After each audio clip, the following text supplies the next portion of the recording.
Selama ini kita tahu kalau bumi kita tuh punya 7 benua, yaitu Asia, Afrika, Eropa, Amerika Utara, Amerika Selatan, Australia, dan Antartika. Tapi di tahun 2017 ada sekelompok ilmuwan yang memberitakan penemuan yang mencengangkan tentang adanya benua ke-8. Daratan baru ini nggak kayak Lemuria atau Atlantis yang cuma sekedar spekulasi atau folklore yang belum terbukti kebenarannya. Daratan yang disebut-sebut sebagai benua ke-8 ini hampir pasti memang terbukti keberadaannya setelah dilakukan banyak penelitian-penelitian dari mulainya sekitar 380-an tahun yang lalu. Sekelompok ilmuwan tadi tergabung dalam GNS Science yang bermarkas di Selandia Baru. Mereka punya misi buat semakin mendalami dan memahami proses dinamika geologi yang ada di bumi sehingga mampu meningkatkan kemampuan New Zealand untuk mengantisipasi bahaya bencana alam dan perubahan cuaca. Lewat bidang fokus penelitian mereka ini, mereka nemuin kalau peta dunia yang selama ini kita kenal dan pelajari itu ternyata belum lengkap. Tapi keberadaan benua ke-8 ini emang berada di bawah laut. Menurut mereka sebagian dari benua ini tuh masih berada di atas permukaan, yaitu yang sekarangnya itu New Zealand. Wilayah ini dikenal juga sebagai salah satu tempat yang didiami oleh suku Maori, sehingga dipercaya kalau tadinya leluhur mereka tuh sempat mendiami benua ke-8 ini sebelum akhirnya tenggelam. Tapi apakah benar suku Maori memiliki kaitan dengan benua ini di masa lampau? Benua ini disebut Zealandia.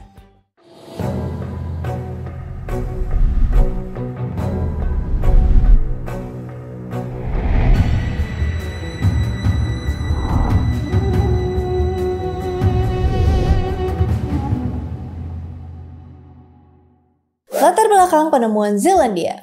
Sebenarnya spekulasi tentang keberadaan benua ke-8 ini udah muncul sejak era Kekaisaran Romawi. Pada waktu itu tuh ada ahli geografi dan astronomi bernama Ptolemeus yang punya teori kalau di dunia belahan selatan itu kayaknya ada daratan yang luasnya tuh bisa mengimbangi daratan di dunia belahan utara, di mana tempat mereka tinggal, yaitu benua Eropa. Pada saat itu, benua bayangan ini disebut sebagai Terra Australis Incognita dalam bahasa Latin yang artinya tanah di selatan yang tidak diketahui. Fakta sedikit nih ya, FYI, nama Terra Australis inilah yang nantinya digunakan oleh penjelajah Inggris buat menamai benua Australia. Jadi pada waktu itu Terra Australis itu bukan karena mereka menjelajah ke Australia terus dinamain, tapi lebih ke ngasih nama atau spekulasi mereka tentang adanya daratan luas di selatan. Di tahun 1642 ada seorang penjelajah asal Belanda bernama Abel Tasman yang terobsesi dan bertekad buat nemuin benua misterius ini. Dia dapetin sponsor dari VOC, terus pergi menuju Jakarta atau yang waktu itu masih disebut sebagai Batavia. Dari Batavia, dia tuh nyewa 2 kapal kecil buat berangkat menuju daerah Selandia Baru. 14 Agustus, dia berangkat dari Batavia buat memulai perjalanan ekspedisinya. Tasman dan rombongannya tiba di bagian selatan daratan New Zealand. Tapi dia ngerasa kecewa karena daratan yang dia temuin tuh ternyata nggak seluas yang dia bayangin. Pertemuan pertamanya sama orang-orang Maori yang kemungkinan tuh udah menetap di situ beberapa abad sebelumnya sama sekali nggak berjalan dengan baik. Di hari kedua mereka di sana, segerombolan orang Maori tuh terlihat mendayung kano-kano mereka mendekati kapal milik rombongannya Tasman. Tapi bukan pengen nyapa atau apa ya. Kano-kano orang Maori ini justru nabrakin kapal-kapal milik Tasman. Mereka juga nyerang orang-orang yang ada di dalam kapal Tasman dengan senjata tradisional mereka. 4 orang Eropa dari rombongan Tasman meninggal pada kejadian ini. Rombongan Tasman gak tinggal diam dong. Dia dan orang-orangnya menembaki kano-kano yang datang dengan meriam dan tercatat mengenai 11 kano. Penyerangan semacam ini terjadi beberapa kali selama mereka berlabuh di sekitar Selandia Baru dan disitulah akhir misi ekspedisinya. Beberapa minggu kemudian Tasman mutusin buat pulang ke Batavia tanpa menginjakan kaki sama sekali ke daratan Selandia Baru. Dia nggak mau ogah balik lagi buat ngelanjutin ekspedisi menemukan benua baru ini. Karena ya dia udah lihat sendiri daratannya tuh nggak seluas itu, penduduk aslinya pun agresif. Jadi ya Tasman nggak pengen balik lagi. Ceritanya dia udah membuktikan pada waktu itu kalau daratan yang ada di situ tuh bukanlah sebuah benua. Tasman namain lokasi itu dengan nama Moordener's Bay yang dalam bahasa Inggris artinya Murderer's Bay. Tambahan konteks, pada masa ini Australia tuh udah ditemukan dan diketahui, tapi orang-orang Eropa tuh nganggap kalau Australia bukanlah benua legenda yang mereka cari. Tapi tetap langkah Abel Tasman ini dianggap pertama untuk menemukan Zealandia, sehingga menginspirasi banyak penjelajah maupun peneliti lain buat mengeksplorasi kawasan Selandia Baru sampai hari ini. Kabar dan spekulasi mengenai benua ke-8 ini kemudian jadi semakin populer, jadi makin banyak pihak yang pengen mecahin misteri ini. Sampai ke tahun 1984, seorang ilmuwan daftarin kalau New Zealand merupakan sebuah benua, tapi dengan catatan kalau batasan benuanya itu belum jelas dipetakan. Di tahun 90-an ini, progres dari penelitian tentang lempeng tektonik, daratan, bawah laut, geofisikal, dan lain-lain berkembang lebih pesat lagi. Sehingga kalau dikumpulin, diketahui kalau di sekitar New Zealand itu emang ada lempeng daratan yang tenggelam. Sampai pada tahun 1995, seorang ahli geofisika asal Amerika bernama Bruce Luyendyk memberikan nama untuk keseluruhan benua yang hilang ini, yaitu Zealandia. Zealandia sendiri diusulkan Luyendyk sebagai nama kolektif dari New Zealand, The Chatham Rise, Campbell Plateau, dan Lord Howe Rise. Penamaan ini dijelasin Luyendyk dari jurnal ilmiahnya yang nyebut kalau semuanya ini tuh tadinya adalah sebuah kesatuan wilayah besar dari kerak benua. Emang sih Luyendyk ini jadi pencetus atau yang pertama kali mengusulkan nama Zealandia. Tapi faktanya dia tuh nggak fokus ke nama itu. Dia cuma nyebut kayak semacam angin lewat aja di jurnalnya, dan bahkan dia tidak mencoba menjelaskan karakterisasi Zealandia kayak yang kita bahas di sini. Nama Zealandia buat nyebut benua ke-8 ini justru diterima sama hampir seluruh kalangan, sehingga nama ini kemudian terus dipakai sampai saat ini. Saat ini sekitar 380 tahun sejak Abel Tasman memulai obsesinya tentang benua Zealandia, keberadaan benua ini kayaknya udah nemuin titik terang nih. Beberapa bukti yang jadi tanda baik akan keberadaan Zealandia misalnya, terdapat perbedaan kedalaman antara daratan yang terendam air dan kerak samudra di sekitarnya. Daratan yang terendam air umumnya berada di kedalaman 1000 meter di bawah permukaan laut. Sementara kerak samudra di sekitarnya tuh berada 3000 meter lebih dalam. Ini bisa jadi tanda kalau emang daratan yang terendam air di sekitar Selandia Baru emang tadinya berada di atas permukaan air yang bisa kita sebut Zealandia. Penemuan lainnya adalah komposisi batuan. Batuan yang diambil dari Zealandia memiliki komposisi yang beda nih dari batuan yang ada di kerak samudra. Bahkan lebih mirip sama komposisi batuan yang ada di daratan Selandia Baru. Komposisi batuan yang diambil di Zealandia umumnya bervariasi, kayak granit, batu gamping, pasir-pasiran yang umum ditemuin di dalam kerak benua. Sementara komposisi batuan yang ada di kerak samudra di sekitarnya tuh umumnya terdiri dari batu basal. Sebenarnya dasar laut benua ini udah dipetakan selama beberapa dekade sama para ahli kelautan dan juga ahli geologi. Tapi baru sekarang eksplorasi ilmiah bawah laut tuh mulai berkembang. Sekitar tahun 1960-an, luas asli benua ini tuh mulai terungkap dan pemahaman tentang kekuatan tektonik dan proses geologi bisa diperoleh. Tahun 2017 kemarin, barulah gebrakan dari penelitian tentang Zealandia terjadi. Penelitian yang lagi-lagi dilakuin sama GNS Science menggarisbawahi bukti-bukti dari karakteristik benua Teriu Amawi. Dari mulai ketebalannya, kerak geologis yang bervariasi, sampai ke ukurannya, dan bukti terpisahnya dari lempeng benua ini dari benua Australia dan juga Antartika. Penemuan ini dilakuin sama tim yang terdiri dari ilmuwan internasional di bawah GNS Science yang melakukan ekspedisi mulai dari dekat Kaledonia Baru buat ngambil sampel batuan dasar laut di wilayah Zealandia Utara. Sampai saat ini ilmuwan-ilmuwan dari GNS Science yang tadi sempat kita sebutin nih punya peran paling besar dalam memunculkan eksistensi Zealandia ke perhatian masyarakat dunia. Mereka juga nemuin kalau ada kemiripan antara kerak benua Zealandia dan kerak Antartika yang menandakan kalau dulunya daratan ini tuh pernah menjadi satu. Karena penelitian-penelitian mereka, New Zealand Geographic Board menginginkan penamaan Zealandia dalam bahasa Maori. Caranya ya, mereka ngelihat perspektif orang Maori terhadap keberadaan tanah ini. Buat mendapatkan perspektif dari orang Maori, mereka narik garis besar peradaban suku Maori dari sejarah migrasi orang-orang Maori, serta laut dan daratan yang pernah didiami oleh suku ini, budaya, bahasa, dan lain-lainnya. GNS juga dibantu oleh Associate Professor dari Auckland University yang merupakan keturunan Maori, yaitu Manuka Henare atau Henar. Profesor Henare kemudian diminta buat merekomendasikan nama yang merefleksikan kondisi alam dan posisi dari Zealandia. Saat itu dia jabat sebagai Dekan Asosiasi dalam Pengembangan Maori dan Pacific, Associate Dean of Maori and Pacific Development. Juga merupakan orang yang sangat dihormati dari sisi akademis. Dia tuh punya pemahaman yang mendalam baik dari hal fisika dan sejarah geologis dari daratan Selandia Baru dan sekitarnya. Juga dia punya perspektif budaya dari eksplorasi Maori dan Pasifika. Maka muncullah nama Te Reo a Maui untuk menyebut Zealandia dalam bahasa Maori, yang artinya the hills, valleys, and plains of Maui, perbukitan, lembah, dan daratan Maui. Profesor Hanare dan JNS emang menginginkan nama Reo a Maui lebih umum digunakan dan bukan lagi pakai kata Zealandia buat nyebut benua ini. Tapi kayaknya nggak semua orang gampang deh nyebut ini dibanding Zealandia. Kayaknya Zealandia tuh lebih universal ya. Dan nama ini mereferensikan wilayah seluas 4,9 juta kilometer persegi yang jadi wilayah dari Zealandia. Maui sendiri ini leluhur dari semua suku Polinesian. Maui dipercaya udah berlayar dan menaklukkan lautan luas, udah nangkep dan bawain ikan-ikan dari berbagai wilayah, sampai ikan-ikan ini tuh berkembang dan memenuhi biota yang ada di sekitar pulau-pulau yang kita kenal sekarang.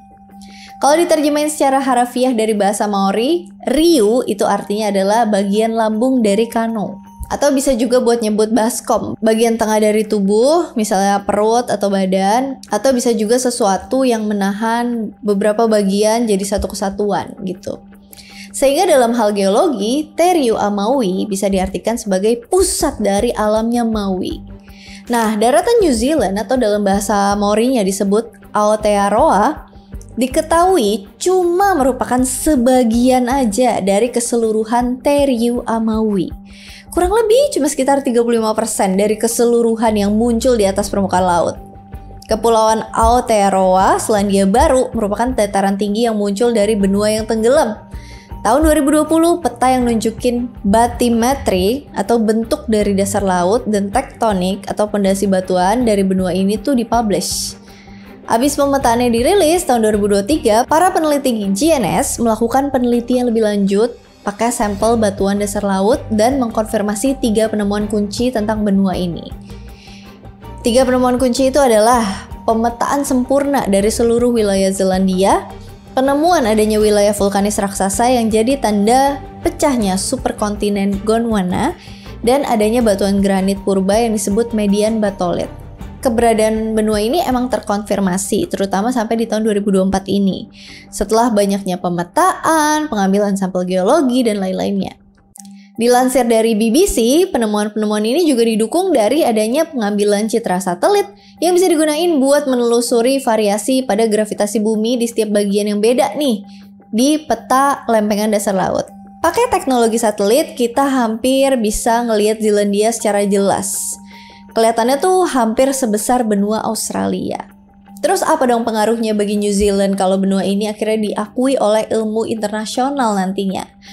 Kalau kita balik ke tahun 1995, United Nations Convention on the Law of the Sea membuat dasar hukum untuk menaungi masalah batas kelautan kayak gini nih. Menurutnya, sebuah negara itu bisa memperluas wilayah kedaulatannya ngelewatin zona ekonomi eksklusif mereka, yaitu sejauh 370 km dari garis pantai negara, buat akhirnya mengklaim hak milik atas apapun yang ada di wilayah itu, kayak sumber daya laut, mineral, minyak, dan lain-lain. Kalau New Zealand berhasil membuktikan kalau wilayahnya itu merupakan sebagian dari benua yang luas, maka mereka bisa meningkatkan batas wilayahnya sendiri, karena ukuran Zealandia sendiri itu 6 kali lipat ukuran Madagaskar. Dari isu ini, tiba-tiba tuh banyak banget pendanaan yang dikasih buat orang-orang yang pengen ngelakuin perjalanan, survei atau ekspedisi tentang area ini. Sampai bukti tadi tuh sedikit-sedikit bisa disimpulkan.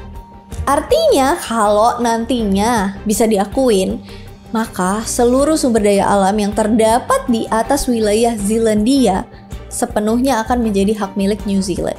Bisa tiba-tiba jadi negara kaya New Zealand. Tapi saat ini mungkin harus lebih banyak bukti yang ditunjukin ya, supaya benar-benar terkonfirmasi bahwa wilayah New Zealand tuh emang benar-benar sebagian kecil dari benua ini. Siapa itu suku Maori? Pelaut-pelaut handal, bertubuh kuat, berkulit coklat, berwajah sangar. Mungkin ini kata-kata yang cocok buat gambarin orang-orang suku Maori. Catatan sejarah tradisional mencatat kalau pada abad ke-14 itu ada gelombang migrasi besar.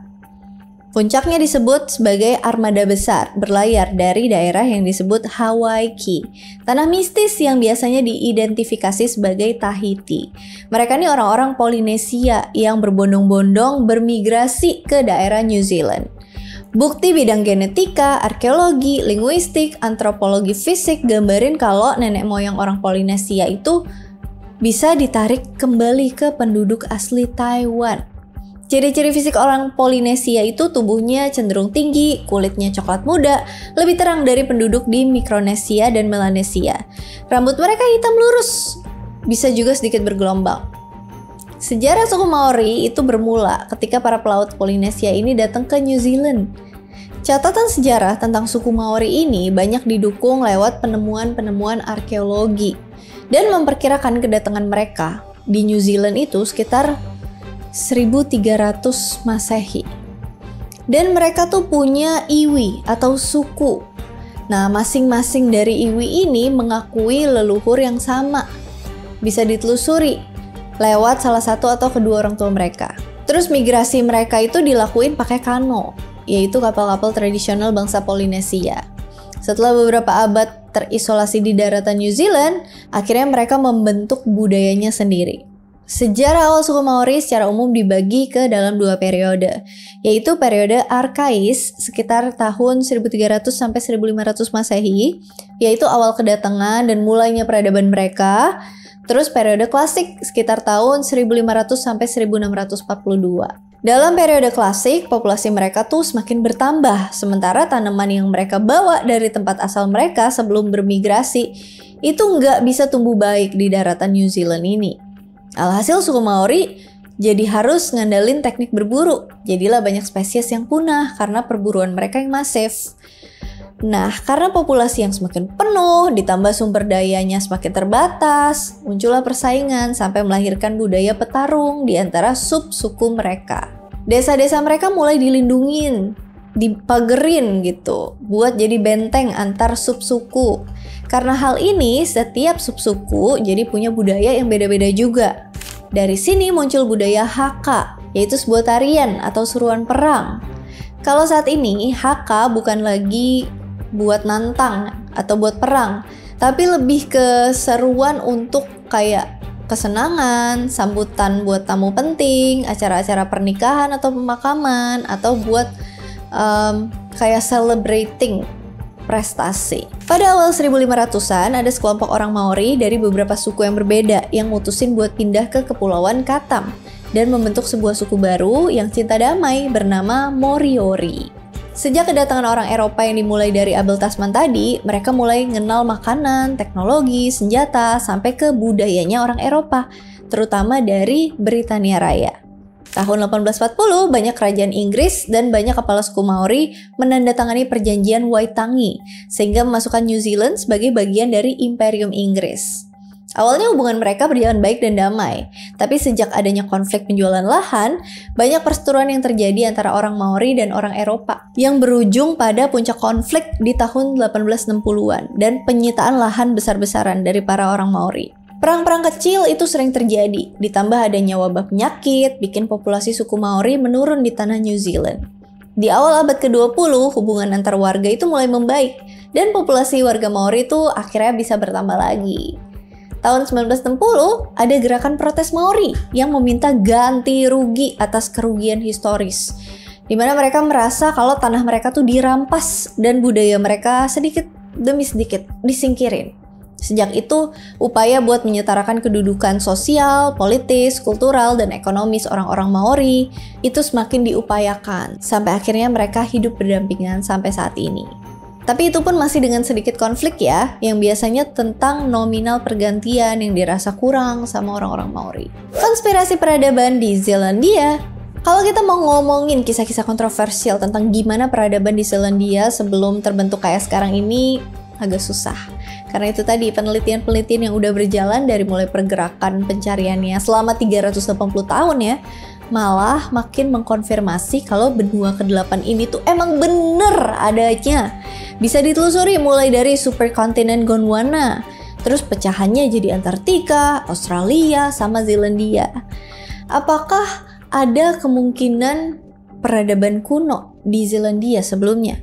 Mungkin aja, tapi mungkin juga ya sama aja kayak kehidupan makhluk bumi lainnya di belahan daratan lain. Kalau yang kami cari tahu, ada juga nih konspirasi yang berhubungan, yaitu adanya struktur gunung yang menyerupai piramida di daerah Antartika. Bentuknya hampir terlalu sempurna buat dikatakan sebagai gunung alami. Di Antartika sendiri kan nggak cuma ada lautan dan daratan es, tapi ada juga pegunungan-pegunungan. Tapi di daerah pegunungan Ellsworth ada satu gunung yang mirip piramida. Para konspirator sering ngomongin kalau kemungkinan di wilayah ini tuh tadinya ada peradaban kuno atau bahkan peradaban alien, mirip kayak Lemuria atau Atlantis. Sebelum daratannya pecah jadi Australia dan Zealandia.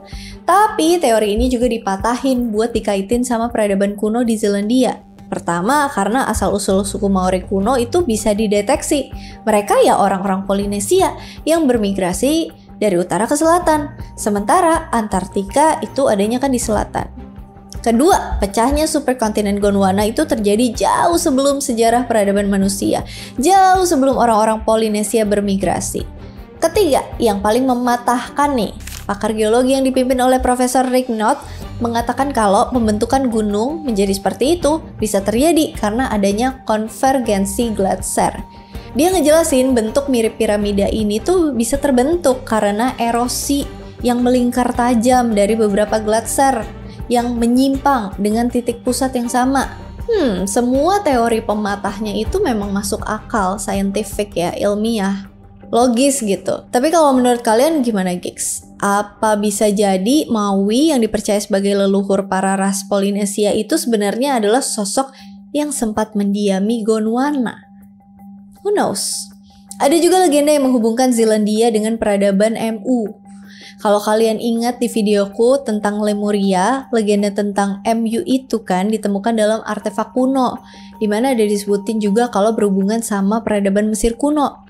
Nah, hubungan antara Mu dan peradaban misterius di Zealandia itu bisa dikaitin sama legenda burung rock atau Anka yang tercatat di dalam kitab kematian bangsa Mesir kuno. Di dalam kitab itu diceritain tentang benua Mu yang tenggelam di Lautan Pasifik, di mana terdapat kisah burung rock yang jadi pengasuh sebagian manusia yang selamat dari tenggelamnya daratan ini. Penggambaran burung rock sendiri mirip kayak penggambaran burung-burung yang biasanya ada di Mesir, Babilonia, Assyria, Guatemala, dan Meksiko. Dalam sastra Arab kuno, burung ini dikenal sebagai burung Anka, atau ada juga yang nyebut burung ini dengan nama Simurgh atau Phoenix. Burung ini banyak dijadiin simbol kebangsaan beberapa negara, meskipun bentuk, filosofi, dan penyebutannya tuh beda-beda. Misalnya dalam catatan Whitcower, dalam The Bird and Serpent Myth, dia mengidentifikasi burung rock sama dengan burung Garuda yang jadi hewan mitologi dalam kepercayaan Hindu. Juga merupakan lambang kebangsaan rakyat kita, Indonesia. Nah, balik lagi, legenda burung rock yang menyelamatkan dan mengasuh para survivor dari tenggelamnya Mu bikin mereka tuh bisa beradaptasi dengan lautan sampai mereka dapetin daratan baru buat dihuni.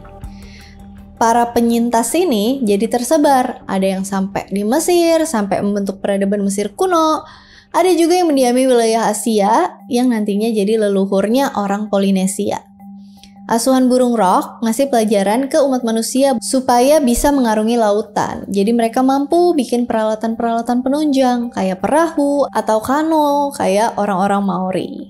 Dari kisah legenda ini ada anggapan yang sesuai kalau orang-orang Mu yang selamat nantinya jadi nenek moyang manusia sampai nantinya mengembangkan ras dan kebudayaan yang berbeda-beda. Dari teori ini juga mungkin sosok yang dipercaya sebagai Maui oleh suku Maori tadinya tuh merupakan survivor, penyintasnya Mu yang diasuh oleh burung rock. Maui akhirnya berlayar menuju Zealandia dan jadi pusat dari migrasi orang-orang Maori. Tapi balik lagi, kisah ini kan konspirasi ya, karena cuma berdasarkan dari kisah mitologi. Bahasan mengenai hubungan Mu, Lemuria, dan Zealandia itu banyak dibahas, menarik di forum-forum kayak Reddit dan Quora. Banyak perdebatan-perdebatan yang menurut kami tuh menarik dibahas di sana. Tapi ada satu thread yang ngejelasin panjang lebar dan nyimpulin kalau Zealandia itu emang fakta, sementara Mu atau Lemuria memang masih sekedar mitos. Tapi Zealandia bisa dibuktiin setelah lebih dari 375 tahun dipelajari. Kita nggak tahu juga kalau ternyata nantinya benua dan peradaban hilang kayak Atlantis, Mu, dan Lemuria terbukti benar adanya. Mu, Lemuria, dan Zealandia. Zealandia sendiri dipelajari terhubung ke benua Australia sampai ke masa akhir Cretaceous ketika patahan akhirnya terbentuk dan misahin dua daratan ini, benua Australia juga benua Zealandia. Hal ini ternyata umum terjadi dalam pemisahan daratan. Kejadian kayak gini bisa nyebabin sebagian atau seluruh daratannya banjir sampai terendam ke dasar lautan. Ini memang aku bilang umum dan bisa terjadi secara natural, tapi prosesnya ya bisa makan waktu sampai puluhan juta tahun. Kalau New Zealand ini kebetulan ada di batas patahannya, jadi kemungkinan munculnya Kepulauan Selandia Baru ini justru terjadi sebaliknya. Dari yang tadinya ada di bawah air waktu masih tergabung sama benua Australia, terus dia patah dan terpisah, barulah sebagian daratan dari Zealandia ini naik ke permukaan dan jadi Kepulauan Selandia Baru, New Zealand saat ini. Sementara bagian lainnya banjir dan tenggelam ke dasar laut. Kalau kita bahas Lemuria, yang merupakan sebuah tanah hipotesis di bahasan para geologis di abad ke-19, karena penemuan kesamaan fauna dari daratan yang terpisah oleh Samudra Hindia. Teori ini dipatahkan oleh teori continental drift-nya Alfred Wegener di tahun 1915 dan teori persebaran dasar laut oleh Henry Hammond Hess. Tahun 1960 sampai 1970-an, abis sistem sonar ditemuin, Mary Tharp dan Bruce Hizon yang memetakan dasar laut di daerah Lemuria lebih membuktikan kalau tidak ada benua tersembunyi di dasar laut Samudra Hindia. Cuma beberapa bekasan pulau atau 1-2 mikrokontinen di mana secara natural bisa aja daratan kecil-kecil ini juga merupakan pecahan yang tenggelam ke dasar laut. Lanjut ke Mu yang dihipotesiskan terbentang di Samudra Pasifik. Kalau dilihat dari pemetaan satelit, emang nggak terlihat adanya patahan daratan buat membuktikan adanya Mu. Beda sama apa yang terlihat untuk membuktikan adanya Zealandia. Emang ada kaitan yang menghubungkan peradaban Mu, Lemuria, dan Zealandia, terutama dari adanya kemiripan artefak antara bangsa Maya dan Mesir kuno yang bisa dikaitkan dengan kisah kepercayaan suku Maori, yaitu Maui. Kisah-kisah ini biasanya terus dibahas sama para okultis yang juga nyebutin kalau para survivor dari hilangnya Mu atau Lemuria sebagian besar itu orang-orang bagian selatan dari peradaban itu. Kemudian mereka yang selamat nyebar buat nemuin daratan baru. Setelah berabad-abad kemudian mereka jadi orang Polinesia dan mereka dengar cerita turun-temurun, jadi mereka punya ambisi buat balik ke Teriu Amaui atau Zealandia sebagai pusat dari sejarah mereka. Mereka lah yang bermigrasi sampai nantinya jadi orang-orang Maori. Tapi itu tadi, secara sains, benua Zealandia udah memiliki cukup banyak bukti kalau emang daratan ini merupakan patahan dari daratan yang lebih besar dan terjadi pada masa prahistoris. Daratannya pun emang udah ada di bawah air sebelum patah, barulah sebagian muncul ke permukaan menjadi New Zealand dan New Caledonia setelah patah. Tapi juga kalau dipikir-pikir, kisah Lemuria dan Mu itu kan terjadi jauh sebelum sejarah manusia bisa kita kenali seperti sekarang. Kalau kalian ingat bahasan videoku tentang The Root Race-nya Madame Blavatsky, kalian nonton kalau belum. Mind blowing. Emang setiap tahap dari peradaban manusia, siklus root race itu menghapus sejarah yang ada sebelumnya, terus bikin sejarah baru di tahap berikutnya. Apakah memang peradaban di Zealandia ini tadinya berkaitan sama Mu, Lemuria, dan Atlantis, tapi semua itu hilang tanpa bukti? Gimana menurut kalian, Kiks? Pandangan suku Maori terhadap keberadaan Zealandia. Dalam website Treaty Settlement Stories ada diceritain kronologi perjalanan sejarah bahasa Maori dari tahun 1200 sampai ke 2010, tepatnya dalam bagian story Te Mana o Reo Maori. Ringkasan sejarah ini ditulis oleh Colin Faslier, di mana disebutin kalau bahasa yang sering digunakan sama nenek moyang suku Maori sejak kedatangannya itu nggak banyak berubah sampai pada saat ini. Dari perjalanan sejarah bangsa ini kita bisa lihat kaitan perspektif suku Maori sama keberadaan benua Zealandia. Bahasa Maori sendiri adalah bahasa dominan di Selandia Baru yang banyak dipakai oleh suku Maori dari suku Makeha.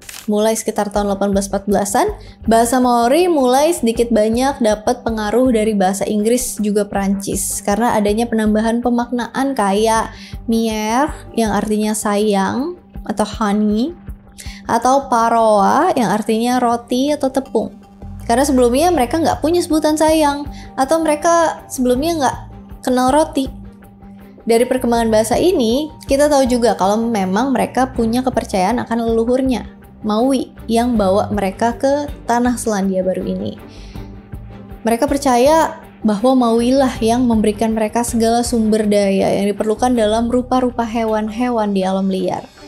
Maui lah yang menyatukan mereka, yang bawa ikan-ikan atau burung-burung dari berbagai belahan dunia ke wilayah ini. Suku Maori pun punya kepercayaan yang cukup sensitif dengan alam, mirip kayak Shintoisme di Jepang. Tapi memang sejak kedatangan mereka di tanah New Zealand ini belum ada pandangan akan adanya Zealandia, karena sejak saat itu wilayah daratannya udah terbentuk kayak Selandia Baru saat ini. Barulah sejak penelitian-penelitian tentang Zealandia ini terkuak, bahasa Maori yang menyesuaikan dalam memberi nama Zealandia ini. Teriu Amaui yang tadi udah aku jelasin, kalau artinya ya pusat alam dari Maui buat nyebut benua Zealandia ini. Maui sendiri sebenarnya bukan dewa yang disembah kayak Zeus dan sebagainya, tapi lebih ke sosok heroik dalam mitologi Polinesia. Tokoh pahlawan masyarakat lah ya. Ya meskipun si Maui ini juga dipercaya sebagai seorang demigod atau manusia setengah dewa. Kisah mengenai Maui diceritain turun-temurun, sehingga jadi kepercayaan yang umum tentang sosok panutan dalam budaya Maori. Kisah turun-temurun tadi emang bervariasi ya dari generasi ke generasi, tapi inti kisahnya itu sama. Kisah umum tentang Maui dalam mitologi Polinesia adalah dia yang nyuri api dari neraka buat para manusia di bumi. Terus narik pulau-pulau dengan kait ajaibnya dan nangkep matahari buat jaga durasi waktu siang. Kalau dari gambarannya, Maui itu emang beda-beda. Ada yang bilang sosoknya mirip kayak anak muda yang tampan, sampai ke wujud seperti pendeta tua yang bijak. Nah, Maui dikenal sebagai sosok demigod yang rela ninggalin tempat nyamannya demi membantu manusia supaya manusia bisa bertahan hidup, khususnya bagi orang-orang Polinesia. Makanya nggak heran juga kalau daratan Zealandia ini dikasih nama Teriu Amaui dalam bahasa Maori. Karena kisahnya tadi, Maui itu bisa narik pulau dan ngasih sumber daya yang cukup bagi manusia. Jadi memang bukan semacam mitos bahwa dulu Zealandia pernah memiliki pusat peradaban misterius yang dipimpin oleh Maui. Tapi memang karena secara ilmiah Zealandia bisa dibuktikan, barulah disesuaikan untuk penyebutan bahasa Maorinya. So, itu dia gigs serba-serbi benua ke-8 Zealandia, Teriu Amaui, dan hubungannya dengan budaya suku Maori. Mungkin di sini kita lebih banyak membahas soal penemuan atau pembuktian ilmiah tentang Zealandia dan gak banyak bahas tentang konspirasinya. Karena emang sampai di tahun 2024 ini keberadaan Zealandia secara ilmiah semakin valid untuk dibuktikan. Sementara kisah-kisah konspirasi tentang peradaban di tanah ini sampai tenggelamnya, hubungannya dengan peradaban tanah lainnya kayak Mu, Lemuria, Atlantis itu udah dipatahkan. Menurut kalian gimana gigs? Apakah penemuan sebesar ini itu benar-benar murni karena patahan daratan secara natural aja gitu? Atau sebenarnya masih banyak misteri yang disembunyikan? Hitung-hitung ngurangin misteri-misteri supaya New Zealand itu bisa membuktikan kalau wilayah ini masuk jadi wilayah negara mereka. Biar kelihatan logis dan bisa diterima dunia internasional. Mungkin ada dari kalian yang bisa astral clairvoyance kayak Madame Blavatsky yang bisa ngelihat timeline Zealandia di masa lalu. Anak indigo, boleh komen di kolom komentar ya. Dan seperti biasa kalau misalnya ada yang mau di-request, ada yang mau ditambahin, ada yang mau dikoreksi, ada yang mau didiskusikan, komen aja di kolom komentar. Thank you so much for watching. Hope you guys like it and I'll see you again on my next video. Bye!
Ih.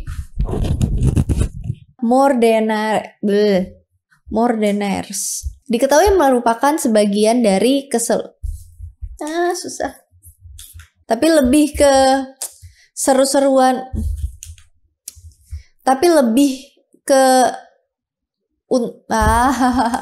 yang berujung pada puncak konflik tahun 18